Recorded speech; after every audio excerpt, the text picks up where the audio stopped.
Hey guys, welcome to my first ever reading. Today, we're going to be reading Tale of the Storm from Vincent Zennick's monograph cycle, Songs of the Sea. Come, gather round. Hear, sailors, my tale. What awful fate did I meet at the gale? A fine ship I owned, though crewless it lay, at anchor alone at the tip of the quay. When the merchant did offer for me to make trade, he told me for this I'd be handsomely paid. The cargo was plain, some boxes and crates, each stamped with a name and a delivery date. And the merchant kept silent on what was inside, and I never asked him, perhaps out of pride. He told me to sail tomorrow at morn. He ordered me haste and the penalties warned. So I set out to town, and I sought me a crew. From there one by one did I gather a few. I found me a host, some 18 at most. Now followed my orders and tended each post. And with confident vast, I barked anchors away, and soon my dear ship journeyed out from the bay. We sailed for a while, and thunder I heard. That moment, a worry inside of me stirred. For a storm was approaching, and said I, so what? And will hold through this weather, I'll follow my gut. The clouds darker grew, and worried the crew. The first mate then muttered, this might go askew. Superstition I scorned him, and onwards we pressed. The wind growing stronger, against it we rest. I thought we escaped, but things took for worse. Recall I this moment, and still myself curse. We were now in the claws of a cold heartless gale. Our mast and the mainsail it quickly assailed. The sea rocked our ship, the tides knocked our course. The wind ripped our sails without any remorse. And when forced to make landing, we set on the shore. We hoped to find shelter, but found something more. For chitinous beasts, for terrors unleashed, their web-ridden lair filled with bodies deceased. As we scrambled away from their skittering forms, a few of us stumbled and fell to their swarm. And lived there were no more.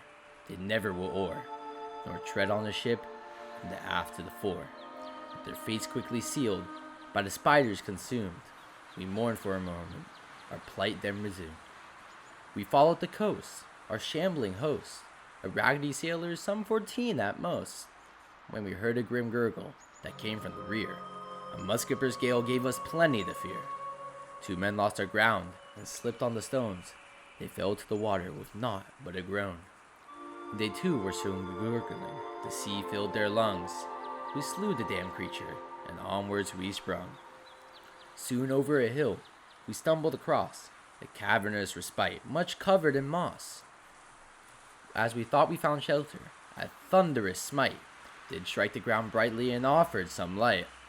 We settled inside and briefly did rest, but fear gripped us quickly again in our chests. For we felt the cave stir, and a few boulders shake. A beast in the cavern was coming awake. A terrible thing, enormous in size. A snub shark-like head slowly opened its eyes. As it rose to its leg in a thunderous roar, some crewfolk it snagged, and to pieces them tore. Its jaws opened wide, and razor-sharp teeth did flash in the storm to the sailors beneath. In a ravenous hunger, its maw claimed a few. Through numerous others its claws would soon hew. I stumbled away, and fled through the rain, still clutching my wounds and ignoring the pain. When I stopped for a moment to look for my crew, I saw none behind me, not even a few. Alone I was left, my sides almost cleft. But wait, what is this? I've committed a theft. When I fled from the monster, a stone I had snatched. But no, it's an egg, warm and yet still unhatched. I made for the ship, there's rowboats unmanned. The beast now comes after for what I have claimed. As I lowered the rowboat and started the oar, the beast cried ashore in a bellowing roar. A sorrow I felt, my comrades are gone. My ship lays abandoned from dusk until dawn. But I rode through the storm, and I wrestled the sea. And when came the morning, a port did I see. And made for the docks, and fell on the quay. Exhausted and starving, unconscious I lay. When I came to my senses, I lay in a bed. A merchant had nursed me to life from the dead. What happened, he asked. I told him my tale. What terrible fate did we meet in the gale. Then he looked at the egg, said to you I would pay a marvelous sum if you sold it today. I thanked for his aid, his offer I took. He handled the egg in our hands, they were shook. When I made my way home, at my door was a chest, a lifetime of wealth, it allowed me to rest. Now sail I no more, I never will oar, or serve on a ship from the aft to the fore. And I weep for my comrades, their fates are my fault. I weep for them still, my tears bitter as salt. Tale of the Storm is a sailor's ballad originating from the Eastern Luminant. Although its author and creation date remain unknown, such is the nature of many folk songs after all. Given the context of the song, it can be confidently dated to after the tide. It is difficult to say whether this ballad is based on any true events, though some of it certainly indicates the original author was either a well-traveled sailor or was familiar with the farther reaches of the sea. Though not mentioned by name, the description suggests the ballad's narrator and their crew face off against some beasts still around in our days. Normally, the fortuitous beast seems to indicate the presence of a giant recluse spiders, not unlike the so-called deep widow found underneath the surface at Airtown, while the snub shark-like head implies a deadly encounter with what we now know as a megalodon.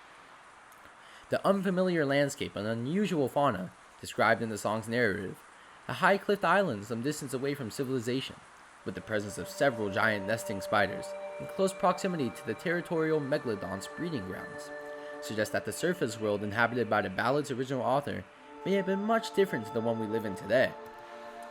While some claim this ballad is a sailor's tall tale, some scholars argue that this story may have taken place at a now lost driftland, a type of migratory island that shifts in and out of the precarious void sea, though this hypothesis remains a matter of contentious debate.